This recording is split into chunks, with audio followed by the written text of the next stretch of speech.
성부와 성자와 성령의 이름으로 아멘. 예수님과 어머니 하나 되신 성심을 통해 아버지 뜻 안에서 기도드립니다. 사랑하는 하나님 아버지, 어서 빨리 아버지의 뜻이 대한민국을 포함한 인류 위에 군림하여 주시옵소서. 위대하신 아버지의 신적 질서, 그 진리만이 마땅히 인류를 다스리셔야 하는 유일무이한 저희들의 생명이고 법이고 질서임을 저희들이 끊임없이 뜨겁게 갈망하오니, 사랑하는 아버지, 이제 저희들을 다스리시고 지배하시고 통치하시며 온 인류 위에 군림하여 주시옵소서. 또한 가련하고 불쌍한 대한민국의 새로운 대통령 리더를, 예수님과 어머니의 속성을 그대로 담고 있는 리더를 예수님과 어머니께서 친히 솎아내시고 골라내시어 앞으로 새로운 대통령으로 앉혀주시옵기를, 또한 그를 보좌할 수 있는 선의 막강한 세력을 다 선별하여 골라내어 주심으로써 이제 선의 세력이 이 나라의 주도적인 세력이 되고 그들을 통해서 아버지께서 직접 이 나라를 다스려 주시옵기를 뜨거운 갈망과 열절한 갈망으로 청원드립니다. 사랑할 하느님 아버지, 군림하여 주시옵소서. 이 모든 기도 우리 주 예수 그리스도의 이름으로 기도드리나이다. 아멘. 성부와 성자와 성령의 이름으로 아멘. 안녕하십니까. 하느님의 뜻 성교의 피아수녀입니다. 오늘도 여러분들과 함께 성경 말씀 안에 담겨져 있는 하느님 아버지의 놀라우신 신비의 나라, 그 신적인 질서의 아름답고 퍼펙트한 나라, 여러분들과 함께 학습해 보도록 하겠습니다. 2021년 6월 22일 연중 제12주간 화요일입니다. 제일독서 창세기 13장 2절 5절에서 18절까지 말씀입니다. 아브람은 가축과 은과 금이 많은 큰 부자였다. 아브람과 함께 다니는 롯도 양과 소와 천막들을 가지고 있었다. 그래서 그 땅은 그들이 함께 살기엔 너무 좁았다. 그들 재산이 너무 많아 함께 살 수가 없었던 것이다. 아브람의 가축을 치는 목자들과 롯의 가축을 치는 목자들 사이에 다툼이 일어나기도 하였다. 그때 그 땅에는 가나안족과 프리지족이 살고 있었다. 아브람이 롯에게 말하였다. 우리는 한 혈육이 아니냐. 너와 나 사이에, 그리고 내 목자들과 너의 목자들 사이에 싸움이 일어나선 안 된다. 온 땅이 네 앞에 펼쳐져 있지 않느냐. 내게서 갈라져 나가라. 네가 왼쪽으로 가면 나는 오른쪽으로 가고, 네가 오른쪽으로 가면 나는 왼쪽으로 가겠다. 롯이 눈을 들어 요르단에 온 들판을 바라보니 초하루에 이르기까지 어디나 물이 넉넉하여 마치 주님의 동산과 같고 이집트 땅과 같았다. 그때는 주님께서 소돔과 고모라를 멸망시키시기 전이었다. 롯은 요르단에 온 들판을 제 몫으로 선택하고 동쪽으로 옮겨갔다. 이렇게 두 사람은 서로 갈라지게 되었다. 아브람은 가나안 땅에서 살고 롯은 요르단 들판의 여러 성읍에서 살았다. 롯은 소돔까지 가서 천막을 쳤는데 소돔 사람들은 악인들이었고 주님께 큰 죄인들이었다. 롯이 아브람에게서 갈라져 나간 다음 주님께서 아브람에게 말씀하셨다. 눈을 들어 네가 있는 곳에서 북쪽과 남쪽을 또 동쪽과 서쪽을 바라보아라. 네가 보는 땅을 모두 너와 네 후손에게 영원히 주겠다. 내가 너의 후손을 땅의 먼지처럼 많게 할 것이니 땅의 먼지를 셀 수 있는 자라야 네 후손도 셀 수 있을 것이다. 자, 일어나서 이 땅을 세로로 질러가 보기도 하고 가로로 질러가 보기도 하여라. 내가 그것을 너에게 주겠다. 아브람은 천막을 거두어 헤브론에 있는 마므레의 참나무들 곁으로 가서 자리 잡고 살았다. 그는 거기에 주님을 위하여 제단을 쌓았다. 주님의 말씀입니다. 하느님 감사합니다. 하느님께서 너의 후손이 모래알 처럼 많아서 너는 이미 다 헤아릴 수도 없을 것이다. 이렇게 말씀을 하셨죠. 내가 너를 그렇게 축복하겠다 하셨는데 아니나 다를까 벌써 아브라함은 아버지의 그 축복의 영향으로 가축과 은과 금이 많은 큰 부자가 되었습니다. 이미 아버지의 축복의 영광이 이렇게 드러나고 있는 것이죠. 자, 그런데 그 같이 한 식솔이라고 해서 같이 동고동락하며 먹고 데리고 살았던 조카가 하나 있었죠. 롯이죠. 근데 그 롯도 양과 소와 천막들을 가지고 있었고 또 롯도 아브라함 못지않은 부유한 사람이 되게끔 하느님께서 축복을 하셨음을 우리가 오늘 이 대목에서 볼 수가 있죠. 이제 갈라져서 나가서 살아야 될 만큼. 자, 그럼 여기서 우리가 하나 발견할 수 있는 원리가 뭐냐? 롯이 누구랑 하나 됐습니까, 여러분? 그렇죠. 아브람과 하나 돼서 함께 다녔습니다. 그 아브람과 함께 다녔다라고 하는, 하나 되었다라고 하는 바로 그 이유 때문에 롯도 풍요로웠다는 거죠. 그럼 여기서 발견할 수 있는 원리가 뭐냐? 누구랑 하나 되었는가는 이렇게 중요한 겁니다. 우리가 보통 착각과 혼동을 일으키는 게 하나 되는 거, 그건 좋은 거지. 하느님이 하나 되는 걸 기뻐하셔. 하느님은 사랑이시니까. 물론 맞는 말입니다. 그러나 하나 되는 것보다 더 중요한 건 뭐냐? 과연 누구랑 하나 됐냐라는 겁니다. 만일에 롯이 예수님을 배반한 유다 같은 사람과 하나 되었어도 이런 축복과 은총과 풍요가 있었을까요? 절대 그렇지 않았겠죠. 게다가 우리는 오늘 이 창세기에 나오지 않은 후미의 내용도 알고 있는데 롯이 여기 후미에 보면 소돔과 고모라 땅에 가서 살게 됨을 우리가 확인할 수 있죠. 근데 그 소돔과 고모라의 땅에 가서 살았을 때 다 죽고 살아남은 유일한 사람이 롯의 가족들이었습니다. 그나마도 순종하지 않아서 뒤돌아봤던 부인은 소금기둥이 돼버렸고 순종해서 시키는 대로 했던 롯은 살아남았죠. 그럼 그렇게 멸망이 덮쳤을 때 살아남은 것도 롯이 잘하고 똑똑하고 잘나서냐? 그게 아니라는 거죠. 순전히 그가 누구와 하나 됐기 때문입니까? 하느님으로부터 축복받은 하느님이 너 옳다라고 선택하셔서 축복과 은총을 베푸셨던 아브람과 하나 되었기 때문에 산 거지 롯이 똑바로 반영을 했거나 올바랐거나 하느님을 많이 사랑했거나 찬미했거나 그래서 구원받은 게 살아남은 게 아니라는 거죠. 즉, 그 소돔과 고모라를 멸하시려고 작정하셨을 때 대신해서 기도하고 간청한 게 누굽니까? 그것도 아브람이었잖아요. 그렇게 하시면 의로우신 아버지께서 거기 의인 한 명만이라도 있으면 살려주십시오. 이렇게 간청하고 기도했던 게 누굽니까? 그게 아브람이었습니다. 그 아브람의 기도를 들으셔서 그나마 롯이 살아남을 수 있었던 거잖아요. 그럼 이 모든 앞뒤 전후 사정의 팩트들을 봤을 때 우리가 발견할 수 있는 진실이 뭐냐? 누구랑 하나 되는 건 정말 중요하구나. 만약 예수님을 팔아넘겼던 유다와 하나 됐어도 롯이 축복을 받았을까? 똑같이 저주를 받았겠죠. 지옥에 갔거나 자살을 중간에 했건 어쨌든 지옥행이었을 겁니다. 그러나 하느님께서 정말 올바른 속성과 근성으로 축복하셨고 그 아버지의 주시고자 하시는 사랑에 잘 순종으로 응답했던 그 아브람과 하나 되니까 이렇게 풍요롭게 잘 살게 되잖아요. 그러니 여러분은 누구랑 하나 되는 거가 이 정도로 중요한데 나는 그거에 대한 경각심이 있냐 이걸 스스로 돌아보셔야 됩니다. 게다가 우리가 아브라함이 정말 훌륭하다라고 인정할 수밖에 없는 팩트가 여기 나오는데 여기 보세요.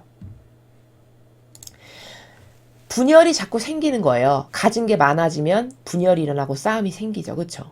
차라리 가난하면 똘똘 뭉쳐서 하나 되는데 인간의 참 역겨운 이런 속성들을 여기서도 볼 수 있어요. 가진 게 많고 풍요로워지고 넉넉해지잖아요. 그럼 자만의 영이 싹 올라옵니다. 교만의 영이 싹 올라오고. 아니나 다를까 롯의 가축을 치는 목자와 아브람의 가축을 치는 밑에 거느리는 수하의 종들끼리 싸우고 다툼이 일어나고 이런 분열이 자꾸 있으니까 아브람이 보기에 이거 안 되겠다 싶은 거예요. 이건 옳지 않아. 하느님 보시기에 올바르지 않은 방향이야. 그래서 먼저 제안을 하죠. 우리는 한 혈육이 아니니 이렇게 싸움이 일어나서야 되겠느냐. 이게 하느님 보시기에 과연 옳겠느냐. 이런 말이죠. 그러면서 여기서 아브라함이 왜 하느님께서 축복을 주실 수밖에 없고 하느님이 예뻐하시는 영혼인지의 답이 여기 다 나옵니다. 여기 9절을 보세요. 여기 온 땅이 네 앞에 펼쳐져 있지 않느냐. 이게 지금 아브라함이 하는 말이죠. 내게서 갈라져 나가라. 네가 왼쪽으로 가면 난 오른쪽으로 가고 네가 오른쪽으로 가면 난 왼쪽으로 가겠다. 자, 여기 얼마나 아브라함의 심성이 하느님을 닮았는지 하느님 왜 축복하시고 예뻐하실 수밖에 없는지 심성이 9절에 고스란히 나옵니다. 영적이라는 건 숨길 수가 없어요. 별반 아닌 생각 없는 말 한마디 툭 던진 걸 가지고 그 문장 하나를 가지고도 분석해낼 수 있는 게 영적 세계입니다. 이렇게 무섭고 예리하고 디테일한 거예요. 9절에 말하는 아브라함의 저 나라를 통해서 우리는 아브라함이 어떤 사람인지 다 알 수 있습니다. 아, 정말 하느님을 닮아서 심성이 넉넉하고 착하고 나를 배제하고 남에게 먼저 선택권을 주죠. 그쵸? 얼마든지 딱 살펴봐서 아, 저기 아주 근사하고 멋있는 땅인데 저기 가서 내가 살아야 되겠어. 선점 얼마든지 자기가 먼저 할 수 있는 거거든요. 게다가 롯보다 나이가 많잖아요. 자기가. 롯은 자기보다 한참 아래 조카란 말이죠. 그럼 연장자로서 얼마든지 내가 게다가 자기로부터 풍요가 얻어진 거잖아요. 그렇다면 이기심과 자애심이 있고 사욕과 욕망이 있고 자기 배제를 안 하는 사람이라면 자기가 먼저 좋은 땅 딱딱 선점하겠죠. 그리고 남은 거 너 저기 갈라져 나가서 살아라. 얼마든지 이렇게 할 수도 있는 거거든요. 근데 그렇게 처신을 하지 않고 그런 나라에서 살질 않아요.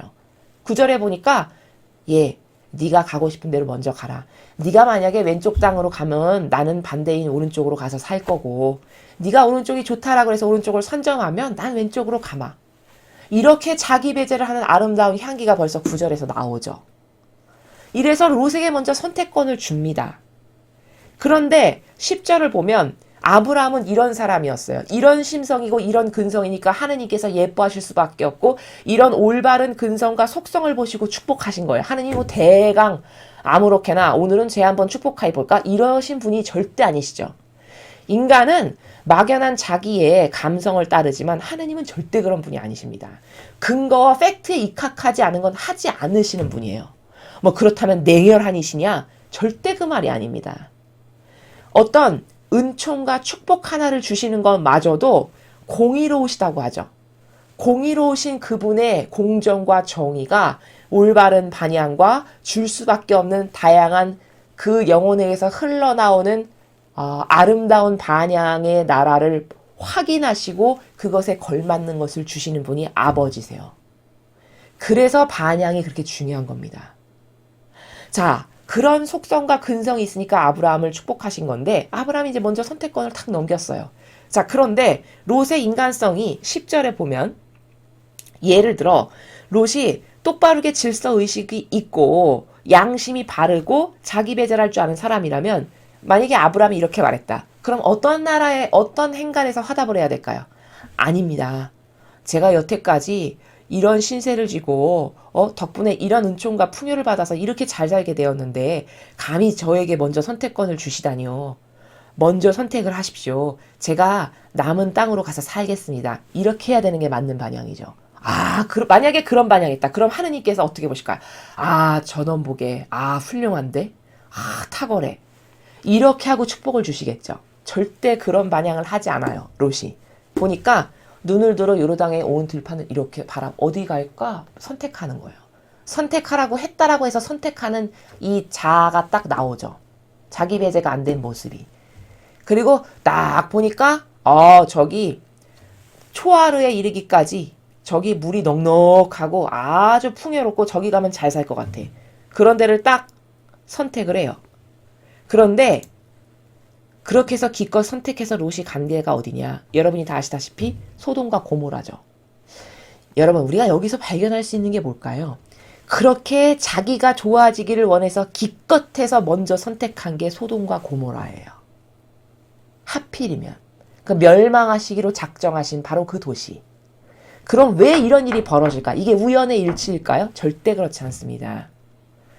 롯이 마음의 씀씀이나 가지고 있는 어떤 하느님을 닮은 속성이 없고 자기 욕심, 자기 배제를 하지 않고 자기 자애심과 이기심을 채우는 그 나라가 있으니까 그런 자아의 종으로 살아가는 나라에서 내가 좋아진다라고 기껏해서 최고로 선택한 게 소돔과 고모라를 선택한 겁니다.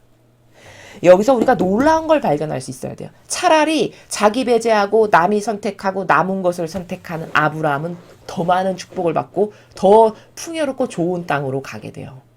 근데 기껏 그렇게 자기를 열심히 돌봐서 자기 좋아지는데 혈안이 되는 인간으로서 무엇을 고른 롯은 기껏 고른 게 소돔과 고모라를 고르더라는 거죠. 이게 도대체 의미하는 여기서 아버지께서 말씀하시는 나라가 뭔가를 얼른 캐치해야 돼요. 자기 배제를 안 하면요.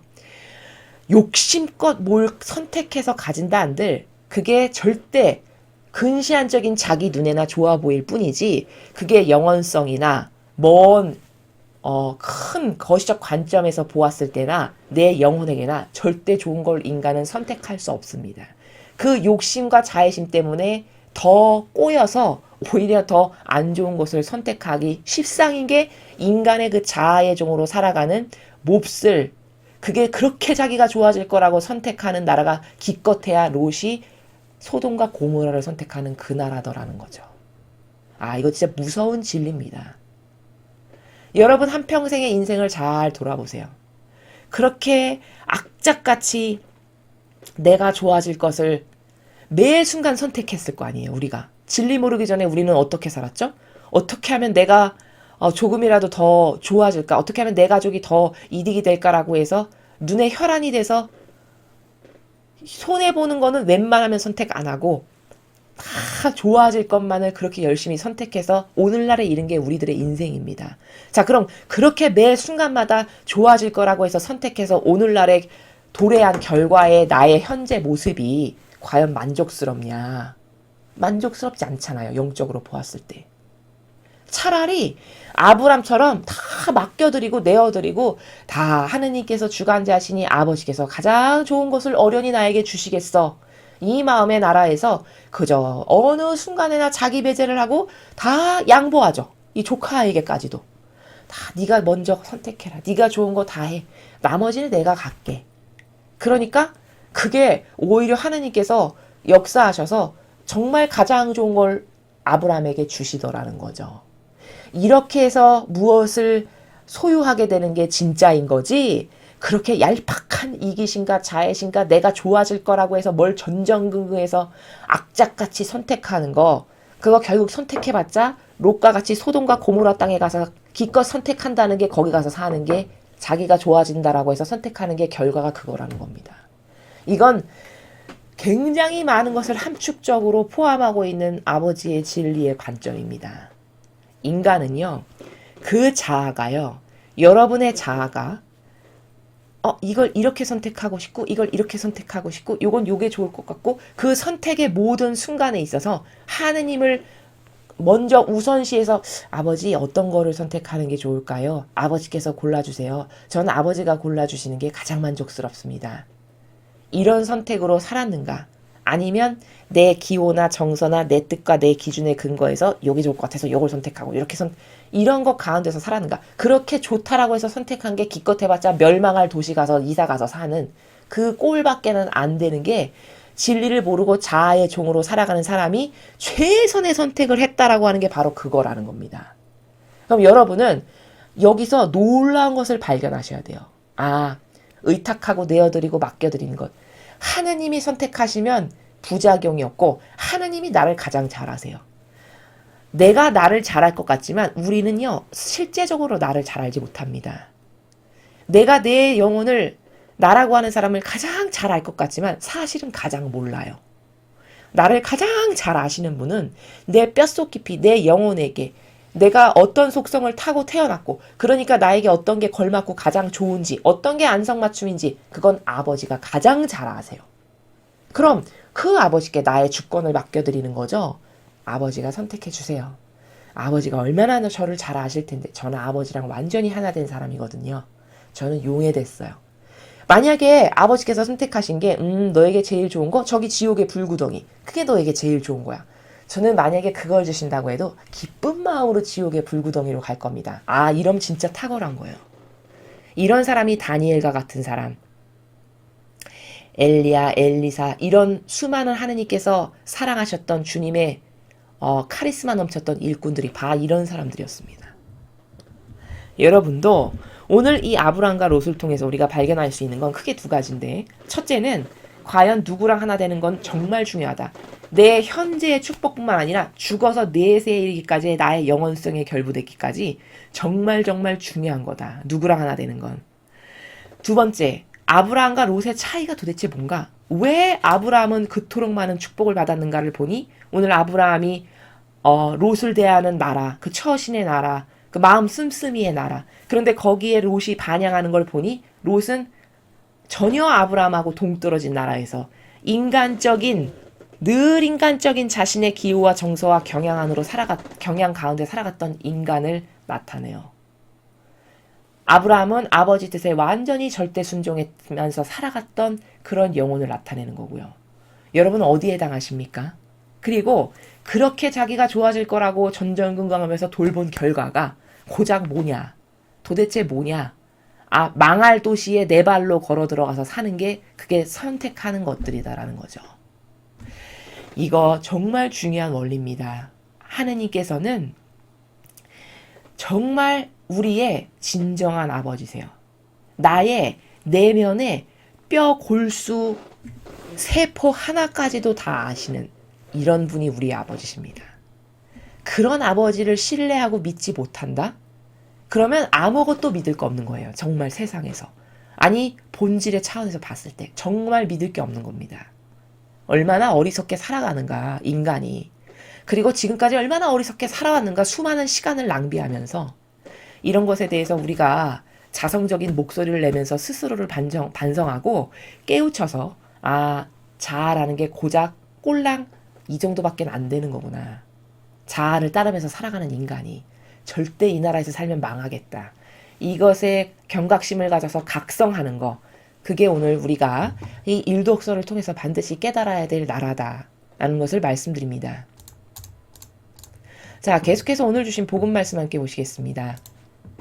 마태복음 7장 6절, 12절에서 14절까지의 말씀입니다. 주님 영광 받으소서. 그때 예수님께서 제자들에게 말씀하셨다. 거룩한 것을 개들에게 주지 말고 너희 진주를 돼지들 앞에 던지지 마라. 그것들이 발로 그것을 짓밟고 돌아서서 너희를 물어뜯을지도 모른다. 남이 너희에게 해주기를 바라는 그대로 너희도 남에게 해주어라. 이것이 율법과 예언서의 정신이다. 너희는 좁은 문으로 들어가라. 멸망으로 이끄는 문은 넓고 길도 널찍하여 그리로 들어가는 자들이 많다. 생명으로 이끄는 문은 얼마나 좁고 또 그 길은 얼마나 비좁은지 그리로 찾아드는 이들이 적다. 주님의 말씀입니다. 그리스도님 찬미합니다. 자, 지금 이 말씀을 예수님께서 제자들에게 하시죠. 제자들에게 하시는 이유는 앞으로 제자들이 이제 사명을 수행하는 데 있어서 어떤 것을 조심해야 되고 경각심을 가져야 하는지, 어떤 마귀를 분별하고 그 마귀에 속아 넘어가지 않아야 하는지 이런 것들을 지금 가르쳐 주시는 겁니다. 자, 여기 보시면요. 거룩한 것을 개들에게 주지 말고. 자, 거룩한 게 뭘까요? 거룩한 거. 이거는 하느님과 관련된 아버지의 것. 아버지의 것은 다 거룩하죠. 하느님과 관련된 아버지의 것. 그런 것을 개들에게 주지 말아라 이렇게 말씀하셨어요. 자, 그럼 도대체 이 개들이 도대체 누군가? 하느님과 관련된 거룩한 아버지의 것을 개들에게 주지 말아라? 자, 이 개가 누구냐? 여러분, 개의 특징을 한번 살펴보죠. 개는요, 어떤 특징을 갖고 있냐면요. 먹을 것만 주잖아요. 그럼 주인 아니어도 먹을 것만 주면 좋다고 꼬리치면서 따라가는 게 개의 특징이죠. 그리고 자기에게 매일 먹을 거 주는 사람은 그 사람이 도둑이어도 짖지 않습니다. 이게 개의 특징이잖아요. 그러니까 다시 말하면 뭐냐? 사욕과 욕망으로 그것이 무엇이든 타협하는 자. 이게 개들입니다. 그렇게 사욕과 욕망으로 그것이 무엇이건 다 타협하고 짖지 않는 그런 자. 그게 개들이라고 말씀하시는 거예요. 또 이렇게도 말씀드릴 수 있어요. 의지를 가지고 마귀를 대변하는 자들. 즉 이게 악인 걸 알면서 그 악과 하나 돼서 그 악을 대변하는 자들. 이게 바로 개들입니다. 그럼 예수님 살아가시던 이 시대에는 이 개들이 누구냐? 바리사의 부박자들이죠. 그럼 지금 시대는 누구냐? 이교도에서 하느님의 일꾼이라고 자원한 봉사자들, 사제나 수도자들. 그러나 그 아버지의 뜻을 실천하지 않고 오히려 마귀 세력과 하나 돼서 타협하고 동조하는 사욕과 욕망 때문에 바로 그런 자들을 개들이라고 말씀하시는 겁니다. 그런데 그런 개들에게 거룩한 것을 절대 주지 말래요. 그럼 이게 도대체 무슨 말이냐? 여러분들께서 신앙생활을 하시는데 저 사람이 행하는 모든 행위의 열매의 결과, 그 사람이 뭐 거칠애를 아무리 착한 척을 억만 번을 한다 한들 그건 소용이 없고요. 그 사람이 하느님의 일꾼입니다 해서 살아가서 맺은 열매가 있을 거 아니에요. 그렇죠? 그 열매가 예수님과 어머니의 가르침과 모범과 정신의 속성으로 맺은 열매가 없어. 그런데 여러분께서 그럼 그 사람이 하느님의 일꾼이 아니잖아요. 예수님과 어머니를 닮은 열매가 없으니까 그런 하느님의 일꾼이 아닌 사람에게 여러분들께서 계속 봉헌하고 하나 되고 협력하는 것, 이게 바로 거룩한 것을 개들에게 주는 행위입니다. 그런 거룩한 것을 개들에게 주지 말라고 하시는 거예요. 또 너희의 진주를 돼지들 앞에 던지지 마라. 자, 여러분 진주가 뭐죠? 진주는 보석이잖아요. 즉 다시 말하면 인정하고 칭송하고 칭찬하는 이런 것들을 진주라고 지금 비유를 하셨어요. 그런 것을 돼지들한테 하지 말아라. 그럼 여기서 또 돼지는 누굴까? 여러분 돼지가 특징이 어떻죠? 개걸스럽게 먹는 거라면 그냥 먹는 걸 그토록 밝혀서 개걸스럽게 먹어 치우는, 이게 돼지의 특징이잖아요. 즉 다시 말하면 자기를 위한 거라면 개걸스럽게 먹어대는, 즉 다시 말하면 보신주의자들. 즉 과거 바리사이나 율법학자들이 개들이고 돼지들이거든요. 그럼 이 시대에 이교도의 교회에서 예수님이나 어머니의 정신이나 가르침이나 모범에 반해 그리고 사욕과 욕망 혹은 보신주의자로 살아가는 이런 수많은 영혼들이 바로 개들이고 돼지들입니다. 앞에 개는 먹을 것만 주면 그저 타협해서 짖지도 않고 하나 되는 이런 속성을 특징적으로 말씀하신 거고, 뒤에 돼지들은 개걸스럽게 먹어치운다라는 돼지의 특징적 속성을 통해서 보신주의자. 분명히 이거 잘못된 건데 입 닫고 살죠. 이 시대의 로마 가톨릭의 이교도의 교회에 수많은 자원한 봉사자들이 차고 넘치지만 잘못된 것을 잘못됐다라고 말하는 사람 아무도 없잖아요. 이게 뭘까? 돼지라는 걸 증명하는 거죠. 돼지. 먹을 거라면 사죽을 못 쏘고 먹는 이런 보신주의자. 이게 돼지들이라고 비유하신 겁니다. 먹을 거 앞에서 개걸스럽게 먹어치우고 보신주의자로 입 닫고 나에게 이득이 된다면 그게 뭐든 다 손잡고 동조하고 하나 되는, 이게 돼지죠. 그러니까 지금 예수님께서 첫 번째 줄에 말씀하시는 이 행간의 나라는 뭐냐면, 여러분 성경에 이런 말씀하시죠. 예수님께서 너희가 내 제자라고 해서 너에게 물 한 잔이라도 주는 사람은 그가 받을 상을 결코 잃어버리지 않을 거다. 이렇게 말씀하세요. 그렇죠? 그럼 여러분 잘 생각해 보세요. 아니 내가 하느님의 일꾼임을 성도분들께서 인정을 해서 저에게 물 한 잔을 주셨어요. 그러면 저희 사명에 주시는 하느님 아버지께서 주시는 많은 은총들을 물 한 잔 준 거 되게 작고 별거 아닌 거잖아요. 그 작고 별거 아닌 것 하나로 협력했는데도 아버지는 그 값을 치셔서 물 한 잔을 준 그 값에 해당하는 은총을 그 영혼에게 끝내 주신대요. 반드시. 아버지가 이런 분이시거든요. 그러면 물 한 잔을 준 것도 갚아주신다면 똑같은 원리로 마귀 세력과 하나 되고 동조하고 협력해서 개에게 거룩한 거 던져주고 진주를 돼지 목에다가 걸어준다면 이 마귀가 받을 지옥의 벌을 같이 받는 거 너무 당연한 거 아닌가요? 너무 당연한 거예요. 똑같은 원리죠. 그렇죠?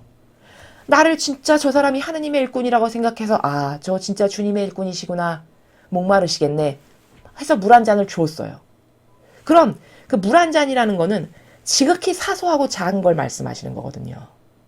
그렇게 지극히 사소하고 작은 것도 너가 옳은 것에 하나 되고 협력했다면 그 사명을 통해서 내가 쏟아 부어주는 엄청난 다양한 은총들을 그 물 한 잔의 값에 해당하는 만큼 너에게 당연히 준다. 이 나라가 공정과 정의의 하느님이세요.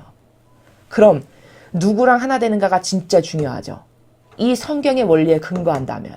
그럼 여기 거룩한 것을 개에 내가 맨날 갖다 주고 진주 그 돼지목에다가 맨날 달아준다면 이 개와 돼지가 심판받을 날이 있을까요? 없을까요? 당연히 있겠죠. 이 보신주의자와 짖지도 못하는 개로 하느님의 일꾼입니다. 코스프레는 있는 대로 다 하면서 일평생 살았어요. 그럼 당연히 죽은 다음에 심판의 결과가 기다리고 있겠죠. 그럼 이 개와 돼지가 심판을 받아서 갈 나라, 그 갈 나라를 나도 거기에게 거룩한 거 던져주고 진주 달아서 협력하고 동조했으므로 물 한 잔도 상급을 받는다면 그렇게 마귀에게 하나 된 것도 그것에 해당하는 응당하는 것을 당연히 받아야 되는 게 너무나 당연한 거라는 거예요. 그러니까 마귀밥이 돼서 지옥으로 끌려가는 겁니다. 하나 되는 게 이렇게 무서운 거예요. 바로 그 나라를 지금 말씀하시는 거다라는 겁니다. 그러면서 그것들이 발로 그것을 짓밟고 돌아서서 너희를 물어뜯을지도 모른다. 자, 친절한 체 하면서 거룩한 거 받고 진주 받을 땐 좋았어요. 성도분들이 그냥 무슨 님 하면서 굽실굽실대고 많은 봉헌하고 협력하고 하나 되고 동조하는 거 그런 거 받을 때는 참 좋았어요. 그쵸? 근데 그 안에 악이 있으므로 그 악이 본색을 드러내고 그 진주 주고 거룩한 거 준 것을 오히려 역으로 공격한다는 거죠. 이 말은 이게 뭘까? 그 세력 돼지랑 개랑 하나 되어서 결국 맺게 되는 것이 뭐야? 지옥을 가게 된다면 발로 짓밟고 돌아서서 물어뜯는 결과를 내 영혼에게 주는 것이 뭡니까? 그렇죠.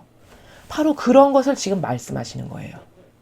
그래서 성경에서 개다 하면 오늘 여기서 이렇게 보신주의자로 먹을 것만 주면 그냥 주인이 아는 건데도 꼬리치면서 따라가는 이런 개의 짖지도 못하는 개의 속성을 여기서 말씀하시는 건데 이거랑 똑같은 속성으로 말씀하신 그 구절이 이사야 예언서에 나와요. 그게 어디냐? 제가 여러분에게 참조해서 설명을 드리려고 여기 붙여놨거든요. 여기 보시면 이사야서 56장 10절에서 11절을 보면 이렇게 말씀하세요. 보초라는 것들은 모두 앞 못 보는 소경이요. 집 지킨다는 개들은 짖지도 못하는 벙어리. 드러누워 공상이나 하다가 졸기가 일수구나. 이게 누구를 말하는 건지 아십니까? 이게 나는 하느님의 일꾼입니다. 하느님의 일꾼입네 하면서 자처해서 아버지 집에 왔어요. 근데 와서 기껏 한다는 게 뭐냐? 보초를 서야 되는 건데 앞 못 보는 소경이에요. 뭘까? 어떤 게 마귀고 어떤 게 하느님의 영이고 그래서 하느님의 성령을 성도들에게 가르쳐주고 전하고 그래서 그들이 다 하느님의 영으로 감화돼서 모두가 다 아버지를 깨닫고 발견하고 그래서 그들을 다 아버지 앞으로 인도하는 이런 것을 해야 되는 건데 소경이에요. 분별이 안 되는 거죠. 선과 악의 분별을 못해요. 이런 게 보초 쓴다라고 딱 서 있는다는 거예요. 얼마나 우스운 꼴입니까? 그렇죠? 게다가 집 지킨다는 개들은 짖지도 못하는 벙어리. 고작 아버지 집에서 하느님의 일꾼입네 하고 왔는데 하는 짓이 뭐냐? 들어누워서 공상이나 하고 졸기나 하는 세월 좋게 누워서 너무 많이 먹어서 이쑤시면서 공상하면서 꾸벅꾸벅 조는 이게 하느님의 일꾼이라는 것들이 하는 짓이 이거다라고 지금 이사야 예언서를 통해서 말씀하시는 거예요. 아버지께서. 근데 여기 빨갛게 제가 표시했죠. 개들은 짖지도 못하는 벙어리. 악이 오면 왕왕 짖어야 되죠. 도둑이 왔어요. 이 집에. 그럼 왕왕 짖으라고 개를 기르는 거죠. 도둑 왔을 때 똑바로 짖어라. 그래서 주인이 알고 도둑이네 물리칠 수 있게. 이걸 해야 되는 건데 자기의 직분이 안 짖어. 오히려 꼬랑지 흔들면서 좋아해. 도둑이 왔는데. 왜 좋아하냐? 나에게 맨날 뼈다귀를 하나씩 갖다 주거든. 이러니까 그 마귀 세력을 적극적으로 하나 되고 협력하고 동조하고. 그래서 이 로마 가톨릭의 교황을 중심으로 교황, 주교, 추기경, 사제 수많은 신분 구조 계층이 존재하잖아요. 그게 다 서로 무슨 관계냐? 공생의 관계예요. 좋은 게 좋지. 좋은 게 좋지. 위가 아래에다 뼈다귀를 던져줘요. 그 뼈다귀 먹고 좋아해서 꼬랑지 치고. 이런 관계로 유지되는 그 피라미드 구조 형태가 바로 로마 가톨릭 이교도의 교회이거든요. 그거를 이사야 예언서를 통해서 말씀하시는 게 집을 지켜야 되는데 짓지 않아. 짓지도 못하는 개, 짓지도 못하는 벙어리. 바로 이 개가 오늘 여기 마태복음 7장 6절에서 나오는 개와 똑같은 개를 뜻하는 거다라는 거예요. 그 다음 보면은 11절에 먹어도 개걸스런 저 개들, 저 무지막지한 목자들 모두 제멋대로 놀아나 저만 잘 되겠다고 욕심부리는구나. 하느님의 집에 들어왔어요. 그러면 들어온 목적이 뭐냐? 일단 의지가 저는 예수님과 어머니와 같은 산 희생제물로 살다 죽겠습니다.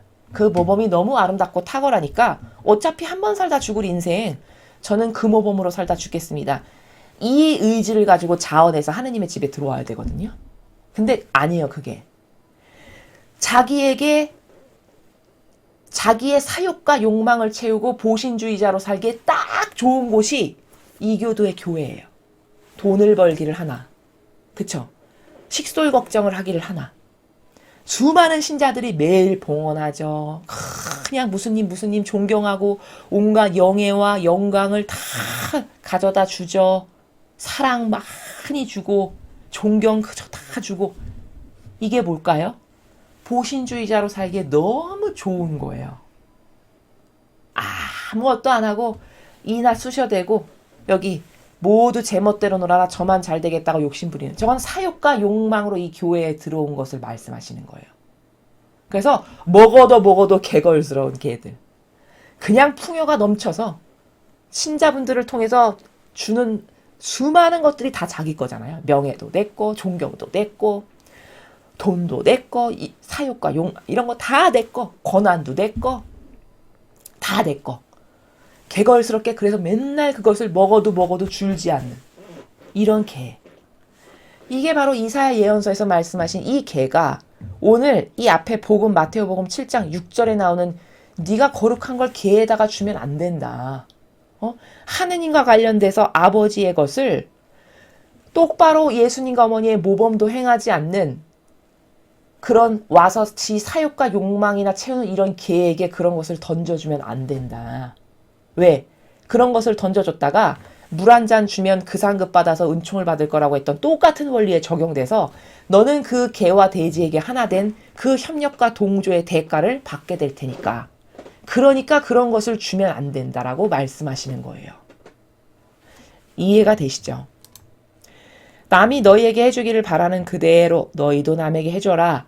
이것이 율법과 예언서의 정신이다. 자, 12절의 말씀은 어제도 배웠죠. 어제 복음에서도. 왜 모두 용서해야 될까? 그게 아버지의 뜻을 가로막는 성령을 거스른 죄. 이거 말고는 다 용서해야 되는 이유가 뭐냐?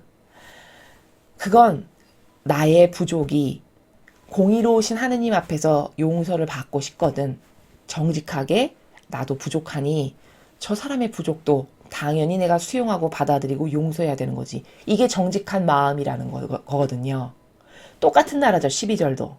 그렇게 네가 정직한 마음이 있어서 공의로우신 아버지가 보시기에 반감이 들지 않도록 해라. 네가 진짜 너의 죄를 용서받고 싶거든. 이 나라예요. 그리고 플러스로 하나 더 말씀드리면 12절의 나라는 네가 남이 너에게 해주길 바라는 그대로 너도 남에게 해주라는 건 이런 거죠. 예를 들어서 여러분께서 하느님 아버지를 나의 전부로 사랑하신다. 진짜 온 존재, 내적이고 외적인 모든 것 다 바쳐서 내 거는 숨 한 결도 남기지 않고 다 아버지를 사랑하는 에너지를 쓰고 싶습니다. 만약에 누가 이런 사랑의 에너지로 전환시켜서 그 나라에서 매 순간을 사랑해서 진짜 맺은 열매가 주렁주렁하다. 그럼 이 영혼은요, 자기가 전부로 아버지를 사랑했기 때문에 그 하느님 아버지로부터 전부의 사랑을 받을 자격이 있나요, 없나요? 있죠. 이런 사람만이 하느님으로부터 전부의 사랑을 받을 자격이 있게 되는 거예요. 바로 그게 12절에서 말씀하신 네가 받고 싶은 게 있어. 그럼 그 받고 싶은 걸 남에게 해줘라. 그게 공정하고 공의로운 거지. 네가 하느님으로부터 사랑과 축복을 받고 싶어. 많이 받고 싶어. 그럼 네가 전부로 사랑을 드려. 그럼 아버지도 너를 당연히 전부로 사랑하시겠지. 이 나라입니다. 그 다음에 너희는 좁은 문으로 들어가라.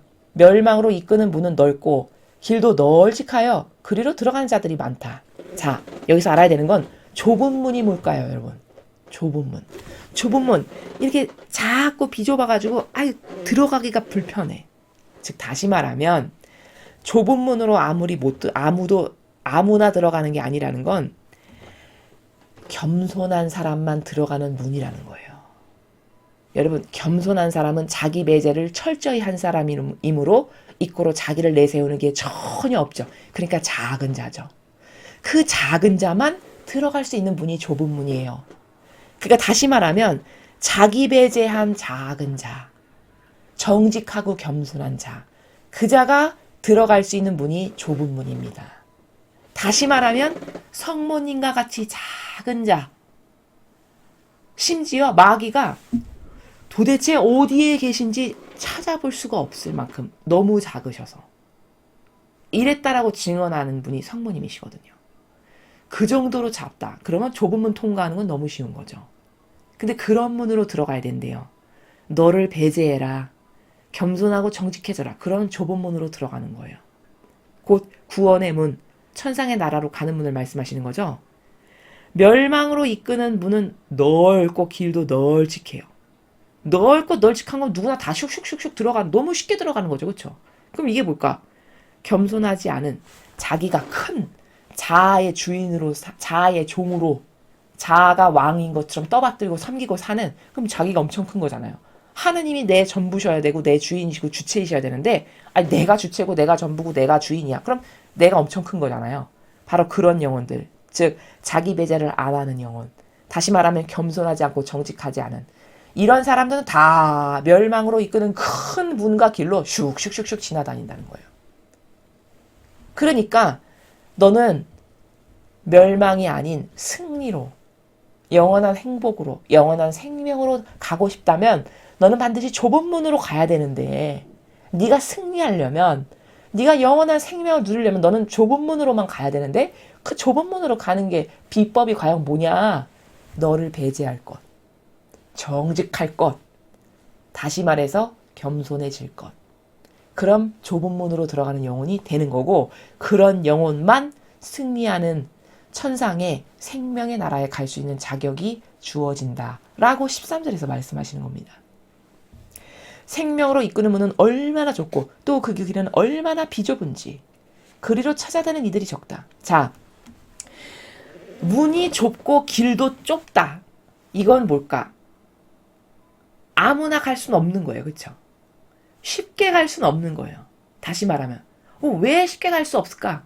자기 배제를 하는 게 어려워. 왜? 일평생 자아의 종으로 나를 왕처럼 떠받기면서 살았기 때문에. 그러니까 그렇게 나를 배제하는 게 녹록지가 않은 거죠. 수십 년의 경향이 또 생겼을 거 아니에요. 경향과 기호가 깊숙이 내재적으로 자리 잡고 있잖아요. 그러니까 그걸 당장 오늘 빼내기는 어렵죠. 그러니까 이건 뭘까? 죽는 그날까지 지속적으로 매일 계속해야 되는 작업이에요. 마라나타 메시지에서 하느님 아버지께서 이거를 뭐라고 말씀하셨죠? 회심이라는 건 너가 오늘 잘못했습니다. 끝. 이게 아니다. 너가 회심이라는 거는 죽기 직전에 숨 넘어가기 직전까지 반복적이고 지속적으로 영속적인 차원에서 계속해야 되는 거지. 네가 뭐 한 번 회개를 크게 눈물 뚝뚝 흘리면서 했다 해서 너의 회심이 끝난 거다. 이는 착각이다라고 말씀하셨잖아요. 마찬가지예요. 이 생명의 이름은 비좁은 문으로 가려면 내가 내 자신을 배제해야 되고 자아를 배제해야 되고 그래서 정직하고 겸손한 영혼이 돼야 되는데 그게 하루아침에 오늘 요이 땅 해서 자아 배제해야지 시작 오늘 완성되는 게 아니라는 거예요. 여러분 해보셔서 아시겠지만 끊임없이 마음에서 충동실이 올라오거든요. 풍파가 수십 번씩 올라옵니다. 하루에도. 초반에 이 훈련을 할 때는 하루에도 수십 번씩 나의 기호와 정서와 경향과 감정이 계속 올라와요. 그럼 이걸 죽여야 되는 건데 그걸 한 번도 해본 적이 없잖아요. 지금까지. 그러니 이게 얼마나 어렵겠어요. 초반에. 그쵸? 그러니까 좁고 비좁고 게다가 좁고 비좁다는 건 세상의 대다수의 사람이 이 나라를 몰라. 그렇죠. 그렇죠? 소수만이 이 진실과 사실, 이 진리를 안단 말이에요. 그러니까 소수밖에 갈 수 없는 길이죠. 소수만이 도전해서 갈 수밖에 없는 길. 그러니까 좁고 작은 비좁은 길이다.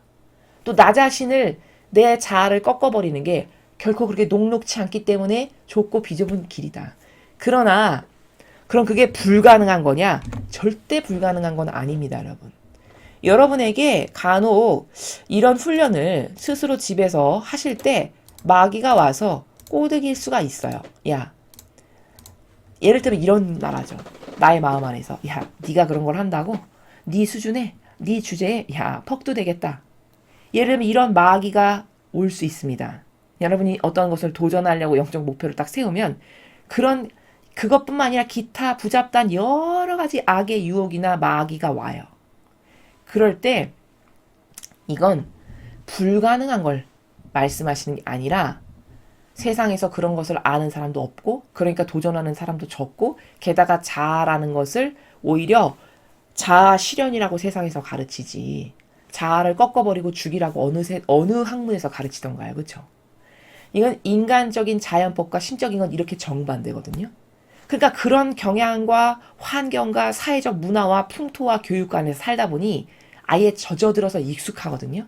그러니까 그 익숙한 물을 빼내는 게 어려울 뿐인 거지 그게 불가능한 게 결코 아니니까 혹여라도 그런 것을 스스로 도전하고 막 영적인 어떤 진보를 위해서 노력하실 때 여러분께서 절대 좌절하실 일이 아니다. 그건 단지 사람에 따라 시간이 더 오래 걸릴 수도 있고 포기하지 않는다는 가정과 전제 하에 다 완성이 되어가는 어떤 질과 어떤 임계 질량이 다 다를 뿐이지 그렇다고 불가능한 것을 하나님께서 말씀하시는 그런 나라가 아니다. 용기를 가지시고 오히려 이런 것에 한번 내가 도전하다가 죽을 수 있다라는 것에 자부심을 가지십시오. 여러분 영적인 거는요. 제가 이런 것을 학습하고 이렇게 스스로 이런 훈련을 하면서 제가 느끼는 건 뭐냐면 세상에서요. 영적인 것에 도전하다가 죽는 것보다 더 아름다운 삶은 없습니다. 그게 답이에요. 제가 오늘 도전하다가 오늘 당장 죽어도 행복하고 뿌듯한 게 영적 도전입니다. 왜? 옳은 것을 도전하다 죽었으니까. 하느님은 그런 것만 보시거든요. 그러나 세상에 그 어떤 대단한 학위, 박사, 논문, 위대한 거라고 해도 오늘 당장 도전하다가 설사완성을 못 이루고 죽었다 해도 뿌듯하고 기분 좋고 내가 생각해도 대견스럽다. 만족스러워. 이럴 것은 그 어떤 학문에도 존재치 않아요. 오로지 영적인 것만 그런 올바른 것, 참된 것, 바른 것, 진실한 것, 퍼펙트한 것. 내가 도전하는 게 이런 나라야. 이런 세계. 내가 지금 이런 세계를 도전한단 말이지 실패해도 기쁜 거예요. 왜? 한 번도 도전도 못 해보고 죽는 사람도 숱하게 많으니까. 그러니까 그런 긍정적인 마인드 가운데서 또 이게 진실이고요. 이런 진실의 나라에서 여러분께서 아무리 작은 거라 하더라도 댁에서 혹은 놓여있는 환경에서 뭔가를 도전하실 때 그런 기쁨과 오늘도 이런 희생을 하는 게 진짜 영예다. 내가 일평생 죽기 전까지 하느님을 위해서 이런 희생 몇 번이나 해보겠어. 이게 올바른 마인드거든요. 그런 마음과 정신으로 여러분께서 많은 것들 자기와의 싸움에서 이기고 꺾고 하는 것에 있어서 이런 긍정적이고 이런 적극적인 사고방식 이런 가운데서 많은 도전을 하시고 성취도 하시는 그런 여러분들이 되시기를 바라겠습니다. 이상으로 2021년 6월 22일 연중 제12주간 화요일 복음 해설을 마치겠습니다. 감사합니다.